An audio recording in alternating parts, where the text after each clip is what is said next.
남편의 허락을 받아가지고 부검을 하는데 사인이 뭔지 잘 모르겠고 약간 심장 색깔이 바뀌어 있었다고 해요. 근데 이 남편이 태도가 너무 침착해요. 너무 흥분함도 없이. 그리고 이 남편이 이제 이 법의학자분한테 한 이상한 말 중에 장기를 다 제자리에 두셨나요? 이런 게 물어봤다고요. 장기를 다 제자리에 두셨나요? 예. 이게 남편이 아내 부검 뒤에 법의학자한테 할 말이 좀 이상한데. 아니잖아요. 뭐 그런 건 묻지 않죠. 예. 그냥 급성 심근경색이라고 쓰는데 좀 이상하다 생각을 하면서 뭐라고 뭐 증거는 없으니까 사인도 잘 모르겠고 그래서 이 법의학자분이 심장이랑 혈액을 따로 보관을 하세요. 검사용 말고 따로 네. 내가 또 보관을 한 네, 거죠. 보관을 했습니다. 투구꽃 살인 사건. 이렇게. 투구꽃. 네. 카미야 치카라라는 이제 40대 남자고요.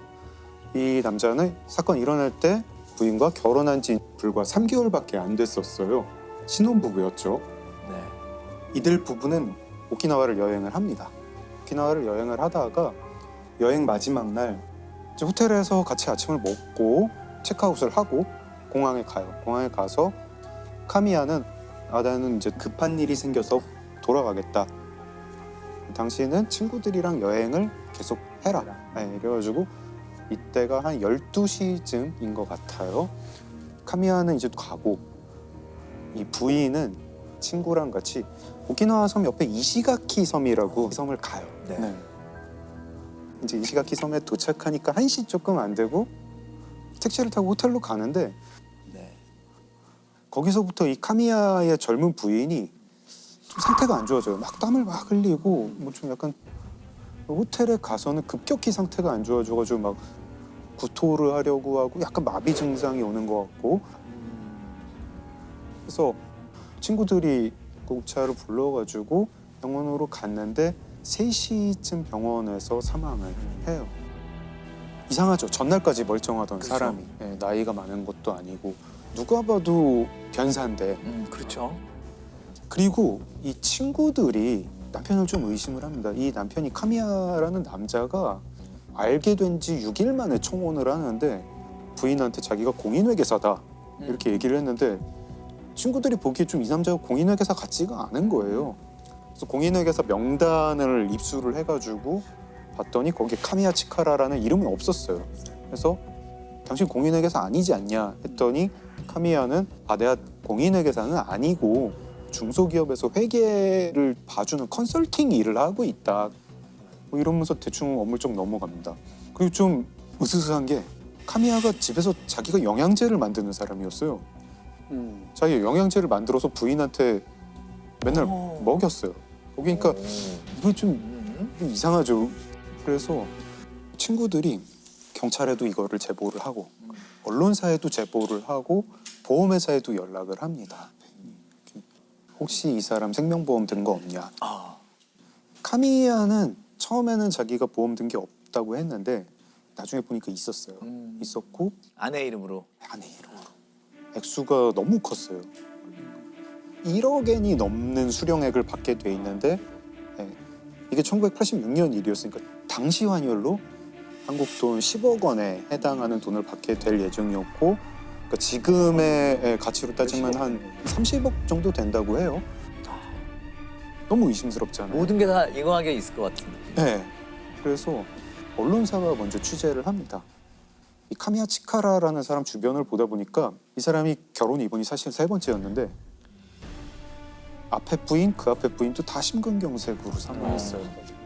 너무 심지어 2번째 부인 사망할 때는 보험금도 받았어요. 당시 경찰이 이제 이게 사망금을 노린 보험 살인이겠구나 하고 이제 의심을 하게 되죠. 그래서 그 부검이한테 다시 연락을 합니다. 사법 부검을 해달라 이렇게 의뢰를 해요. 그래서 법의학자분이 카미야의 부인이 사망했던 증상이랑 비슷한 어떤 독성 물질을 계속 찾습니다. 찾다가 딱 맞아 떨어지는 거를 하나를 발견을 하는데 투구꽃이라는 그 식물에 독에 중독이 되면 이렇게 사망한다.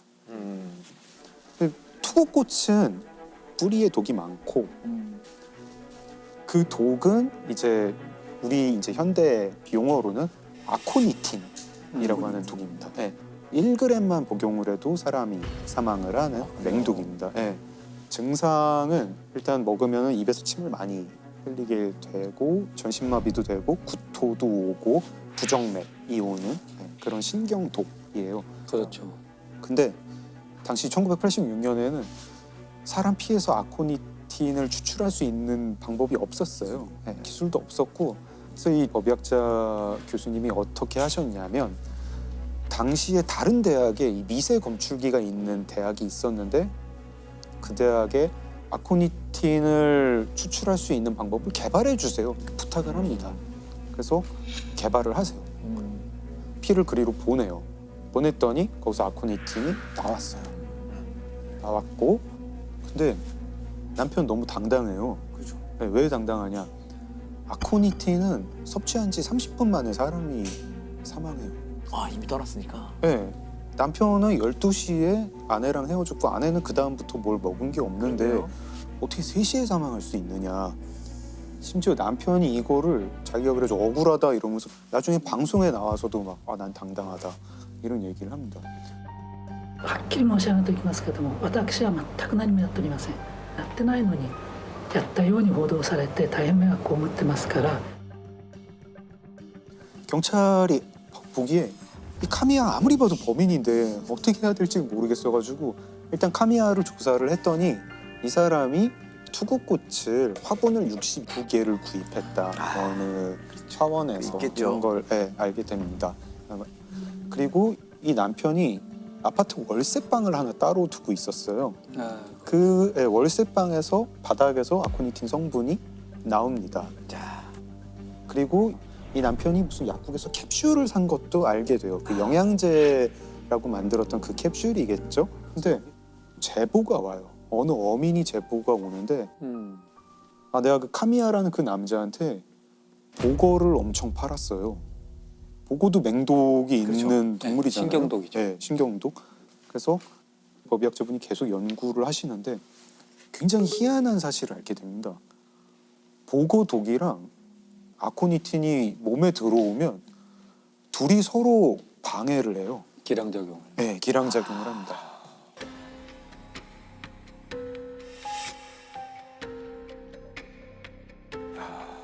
보고독은 아코니틴 독을 방해를 하고 아코니틴 독은 보고독을 방해를 해서 둘 다 원래 먹으면 그냥 바로 응급실 행인데 서로의 기능을 방해하는 거군요. 서로가. 서로의 기능을 방해를 합니다.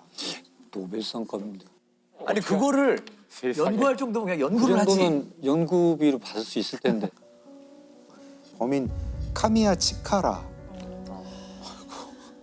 이 사람은 그러니까 아파트를 빌려가지고 자기 사설 독극물 연구소를 차린 거잖아요. 그런 거네요. 나중에 보니까 생쥐도 여러 마리 구입을 했더라고요. 그 아파트에서 어떻게 하면 보험금 잘 탈 수 있을까? 어떻게 하면 사람 잘 죽일 수 있을까? 이거를 가지고 치밀하네요. 치밀하죠. 세상에. 이거는 연쇄살인의 계획이네요. 그러니까 첫 번째, 그 사건만 마찬가지로. 가지고 네. 이렇게 연구할 리는 그랬어요. 없어요. 네. 근데 사실 전 부인 같은 경우에는 뭐 지금 입증할 수는 없어서 기소는 못 합니다. 그래서 세 번째 부인만 가지고 기소를 해서 무기징역을 받았고요. 감옥에서 암에 걸려가지고 2012년에 사망을 했습니다. 장기 미제 사건이었죠. 지난 2001년 전남 나주의 드들강 강가에서 한 여고생이 숨진 채 발견됐는데요. 17살 먹은 어린 여학생이 네. 고3 진학을 앞두고 있었어요. 근데 이제 갑자기 전남 나주 드들강이라는 하천에서 수중 시체로 발견이 됩니다. 근데 그 문제는 발견 당시 보면은 옷이 다 벗겨져 있고, 그다음에 유리품도 없어요. 옷가지도 없고, 또 엄마가 사주셨던 반지, 꼭 끼고 다녔던 반지, 금품이 또 없어졌고, 전날 핸드폰도 없어진 상태가 되고, 또 그 발견된 장소가 아무런 연고가 없어요. 그 결국은 타살인데 유일한 단서는 이제 시신입니다. 사인과 여러 가지 감정으로 채취할 수밖에 없었던 사건이 되죠.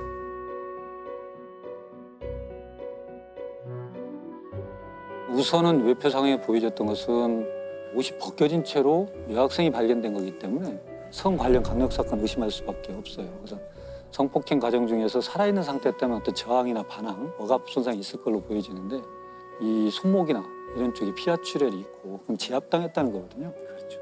목 졸리는 적, 그다음에 가슴에 압박근 같은 게 있고 좌측 측두부나 후두부에도 뭔가 부딪히는 적이 있어요. 이게 폭행일 수도 있고 사망하는 과정이 부딪힌 것일 수도 있고. 이제 두드러진 것은 얼굴이 뻘개요. 이걸 이제 법의학적으로는 안면 우렬 이렇게 표현하는데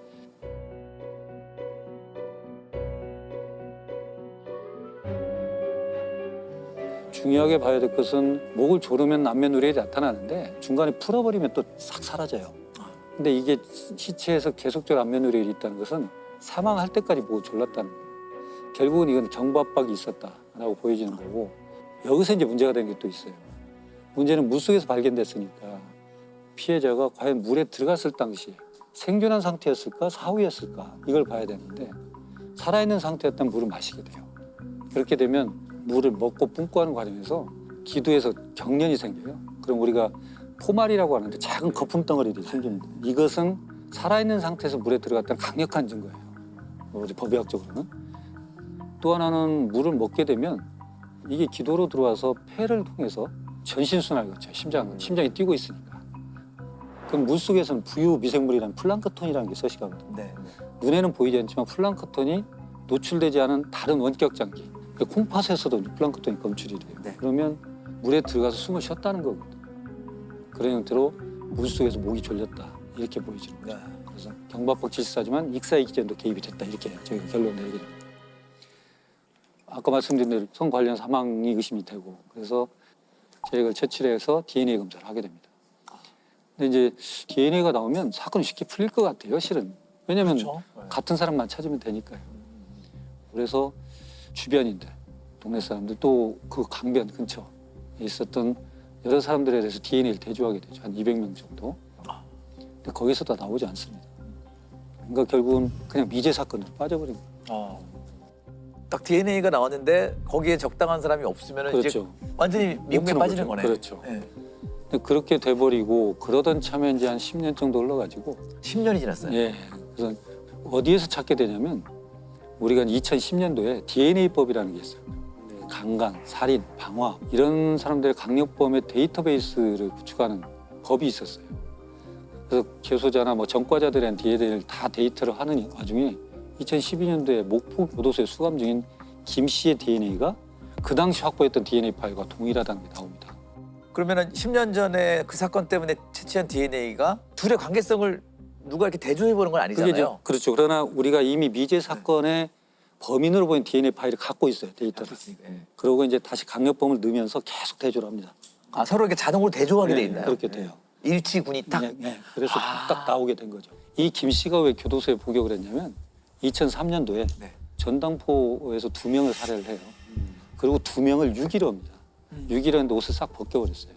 그러니까 비슷하죠. 네. 더더구나 피해자들이 갖고 있었던 시계, 귀금속 같은 걸 또 가져가고 그러니까 반지 없어진 거, 유기한 거, 벗긴 거 이게 유사하기 때문에 이건 범죄 행위 수법 비슷하다 이렇게 증거를 하죠. 근데 그렇게 됐는데 문제는 뭐냐면 왜 이 사람이 용의선상에 안 올랐을까? 네. 그 당시 이 김 씨는 사건 발생 당시로 보면 24살 정도 젊은 친구였어요. 이 A양하고 같은 동네에 살고 있었어요. 네. 그리고 같은 초등학교를 나왔고 A양이 다니던 PC방에 이 김 씨도 다녔던 것이 있고 근데 용의선상에 안 올랐던 거죠. 왜냐하면 김 씨가 그 당시에 주민등록지를 전남 장성에 있는 형네 집으로 해놨어요. 주소 등록지로만 리스트를 잡으니까 전혀 안 잡혔던 거고. 문제는 또 뭐가 있었냐면 그 해에 어떤 절도 사건을 있었어요. 절도 네, 사건이. 네. 그래서 그걸로 교도소를 들어가 있었어요. 또. 그러니까 DNA 검사도 안 하고 당연히 수사도 안 받게 되죠. 예전에는 큰 중범죄를 저지르고 도피처로 작은 범죄를 저질러서 교도소에 수감되는 경우들이 있었어요. 그러니까 그것 또한 역시 뭔가 수사망을 피하려고 하는 의도적인 거 그렇죠. 아니었을까. 네. 일부러 그렇게 이제 추정은 되죠. 일단 처음에 굉장히 완강하게 부인했을 것 같은데요. 그렇죠. 이제 실은 DNA가 검출됐다는 얘기를 안고 접근을 해요. 형사들이. 그러니까 A양을 전혀 모른다. 만난 적도 없다는 건 당연하고요. 그렇게 완강히 거부를 했죠. 근데 나중에 보면 그 당시에 A양하고 인터넷으로 접속이 됐었던 것도 나와요. 그러니까 이것이 거짓말이었다는 건 나옵니다. 김 씨는 평소에도 인터넷 채팅 사이트를 통해서 여러 여성들을 만나왔습니다. 이 사이트에서 만난 여성들을 상대로 폭력을 휘둘러서 상해죄로 처벌받은 전력도 확인이 됩니다. 그게 이제 일관된 진술이 뭐냐면 그 당시에 내가 여러 여자를 만났고 그런 속에 성관계도 있었다. 그 중에 하나일 것이다. 그러나 살인은 내가 저지르지 않았다. 성관계는 있었지만 살인은 저지르지 않았다고 우기는 거니까요.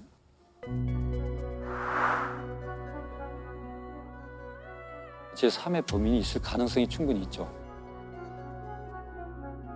그러니까 결국은 성관계 시점하고 살인 시점이 어떻게 되느냐에 이제 관건이 되는 겁니다. 그래서 이제 경찰은 그 부분에 대해서 이제 맞출 방법이 없어요. 그렇죠. 그래서 결국은 살인죄를 추궁하기에는 결정적 증거가 없어서 무혐의 처분을 해요. 검찰은 어쩔 수가 없었던 거죠. 네네. 그렇게 됐었습니다. 그러면 이제 기소 못하고 그렇죠. 유가족들은 굉장히 상심이 컸을 것 같은데요. 그렇죠. 왜냐하면 이제 우선은 타살 그리고 험한 모습으로 이제 강 하천에서 발견됐기 때문에 또 더더구나 DNA가 확보됐음에도 불구하고 살인죄하고 연결을 못 시킨다는 것은 참 안타까운 일이죠. 근데 그런 와중에 2009년도에 피해자의 아버지는 뭐 극단적 선택을 했다고 저는 듣고 있습니다. 그래서 가족들이 이제 여러 곳에 탄원도 하고 막 호소도 하고 해서 2015년에 이제 재수사를 들어가요. 근데 문제는 뭐냐면 2001년도에 발생을 했지 않습니까? 네. 2015년이 되면 그 당시는 살인죄가 공소시효가 15년이에요. 2015년이면 겨우 1년 정도 남았죠. 1년밖에 안 남았어요. 이게 시간이 별로 없었어요. 근데 다행스럽게도 그게 7월에 태완이법이라고 살인죄 공소시효를 없애버렸잖아요. 그러니까 시간을 이제 벌게 된 거예요. 그래서 이제 대대적으로 재수사를 다시 들어가게 되죠. 검경 합동수사본부를 차려요. 대대적인 재수사를 들어가는데 근데 여하간 그 연결고리 연결할 건 아직 못 찾고 있었고 그래서 이제 검찰이 그 목포교도소에 있는 김 씨의 감방에 있는 소지품을 다 압수를 해봐요. 압수를 해보니까 독특한 사진이 나옵니다. 그날 2월 4일 날 낮에 여자친구와 같이 강진에 있는 외할머니 집을 방문한 사진을 찍어놨어요. 그러니까 결국은 이것은 굉장히 알리바이를 입증할 수 있는 중요한 증거임에도 불구하고 검찰, 경찰 재수사 때 이 사진에 대한 언급을 안 해요, 김 씨가. 아까 우리 권 교수님 말씀하신 것처럼 알리바이를 만들다 보면 너무 완벽해지면 그 이상 반응을 한 거죠. 그러니까 이 사람도 이게 너무나 인위적인 색채가 나니까 얘기를 안 했던 거예요. 그렇게 해서 이제 그 사진이 나오게 되고 그걸 왜 가지고 있었을까요? 그것도 의심스럽고 또 이제 그래서 결국은 같이 복역한 수감자들 한 350명 정도 이제 인터뷰를 해요. 거기서 보니까 유사한 사건을 했다라는 얘기를 진술을 했다. 그리고 생리 중이었던 어린아이를 강간했다. 뭐 이런 얘기.